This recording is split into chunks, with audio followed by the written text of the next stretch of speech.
반갑습니다. 8월 28일 토요일 큐티 스케치 시간입니다. 오늘 본문은 사사기 10장 10절로 18절까지의 말씀입니다. 오늘 본문은 이렇게 시작합니다. 이스라엘 자손이 여호와께 부르짖어 이르되 우리가 우리 하나님을 버리고 바알들을 섬김으로 주께 범죄하였나이다 하니. 자, 이제 하나님을 찾습니다. 자신의 방법대로 전쟁을 해보다가 안 되니까 하나님을 찾아요. 이것이 참 이런 미련할 수가 있나, 이런 염치도 없는 사람일 수 있나 이렇게 생각할 수 있지만 우리가 그래요. 그런데 하나님 앞에서는요, 염치 불구하고 나가야 돼요. 염치 생각하면요, 늦으면 늦을수록 더 힘듭니다. 염치 불구하고 하나님 앞에 나가야 돼요. 그래, 하나님 앞에 나아갑니다. 하나님, 우리가 바알을 섬김으로, 하나님을 버리고 바알을 섬김으로 주께 범죄하였습니다. 제대로 된 고백하는 거죠. 이거 하나님이 싫어하시거든요. 제대로 된 고백하는 거예요. 그런데 하나님이 이런 말씀을 하십니다. 11절에 여호와께서 이스라엘 자손에게 이르시되 내가 애굽 사람과 아모리 사람과 암몬 자손과 블레셋 사람에게서 너희를 구원하지 아니하였느냐. 내가 너희를 이 땅에서, 가나안 땅에서 계속해서 구원해 주지 않았느냐. 그리고 12절에 또 시돈 사람과 아말렉 사람과 마온 사람이 너희를 압제할 때에도 너희가 내게 부르짖음으로 내가 너희를 그들의 손에서 구원하였거니를. 너희가 또 하나님을 버리고 또 하나님이 징계가 있을 때, 너희들이 부르짖었을 때 내가 너희를 구원하였지 않느냐. 이게 몇 번이냐, 이런 말씀을 하시면서 13절에 이런 말씀을 하세요. 절망적인 선언을 하십니다.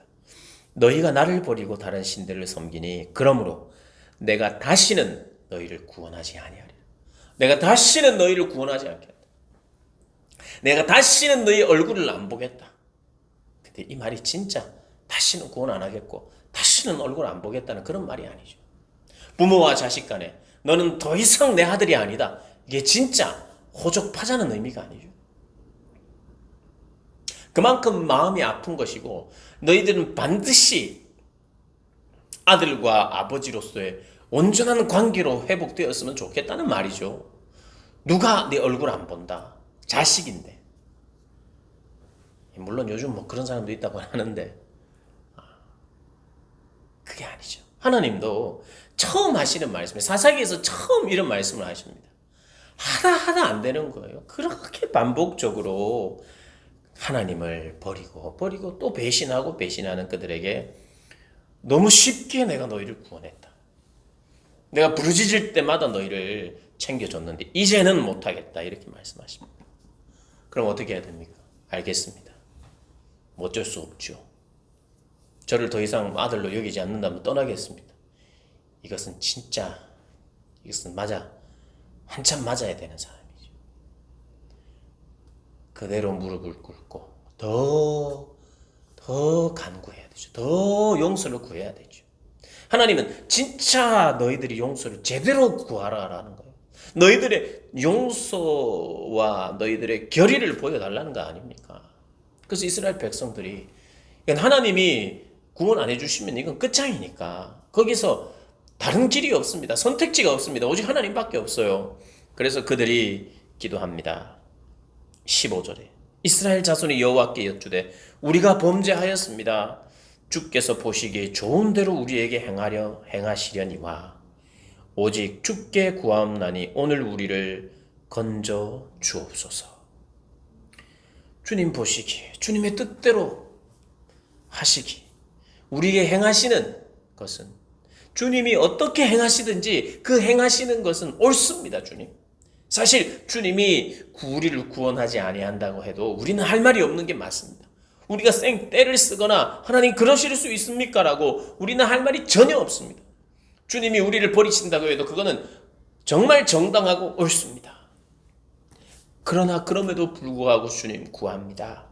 오늘 우리를 건져내어 주시옵소서 하면서 16절에 중요한 이야기를 다시 한번 반복합니다. 뭐냐 하면 자기 가운데에서 이방신들을 제하여 버리고 여호와를 섬김에 여호와께서 이스라엘의 곰고로 말미암아 마음에 근심하니라. 이제 단지 전쟁을 이기고 단지 풍요를 지키기 위한 것이 아니라 하나님과의 관계를 지금 생각하면서 우상을 제하여 버리고 우상을 버려버리고 우상을 찍어버리고 하나님을 섬기겠노라 말하고 하나님을 섬긴다는 거예요. 하나님은 이미 내가 너희를 구원하지 않겠다 다시는 말씀하셨어요. 오늘 이 묵상 본문을 준비하면서 제가 가진 이 주석에 이런 내용이 나와요. 하나님의 약점이 하나 있는데 하나님의 약점은 긍휼히 여기십니다.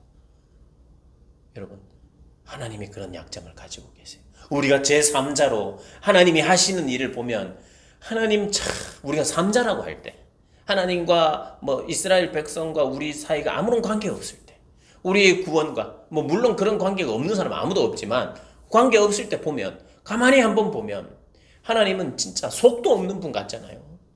금방 그렇게 말씀하셨으면서도 또 회개할 때 마음 아파하고. 왜 그래요?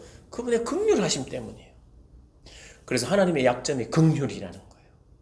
근데 하나님의 그 약점 때문에 우리가 사는 거죠. 그래서 우리의 무기는 회개이다. 우리의 무기는 기도이다. 사람들의, 하나님의 백성들의 가장 강력한 무기는 기도이고 하나님의 약점은 긍휼이다. 이렇게 표현해놨어요. 참 너무 참 옳은 말이죠. 긍휼이 약점인 하나님과 회개가 무기인 이스라엘이 대결하는 듯한. 그럼 결국에는 하나님은 이스라엘에게 져주시는 분이에요. 여러분, 하나님이 너무 고집이 세고 하나님은 항상 하나님의 뜻대로만 한다. 하나님이 항상 이기신다. 그럴까요? 하나님은 우리에게 늘 져주십니다.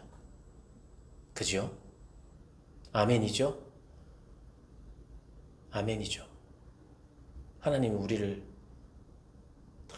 그냥 이기시려고 어쨌든 나는 양보 안 하고 이기시려고 하시는 분인가? 아닙니다. 그분은 늘 져주셨어요. 그걸 오늘 인정하십시오. 그걸 오늘 우리가 인정합시다. 하나님은 늘 속도 없이 우리에게 져주신 분이십니다. 오늘도 져주셔서 감사합니다. 하나님의 져주심 때문에 내가 오늘 있습니다. 하나님의 긍휼 때문에 내가 여기에 있고 오늘도 기도할 수 있습니다. 하나님 정신 차리고 풍요를 쫓고 우상을 쫓고 살지 않고 한번 정말 하나님 앞에 돌아왔다면 그냥 이제 뒤는 돌아보지 않고 오직 하나님을 바라보면서 달려가게 해주옵소서. 여러분 이렇게 기도하고 늘 져주시는 하나님께 감사하는 복된 날 되시기를 주님의 이름으로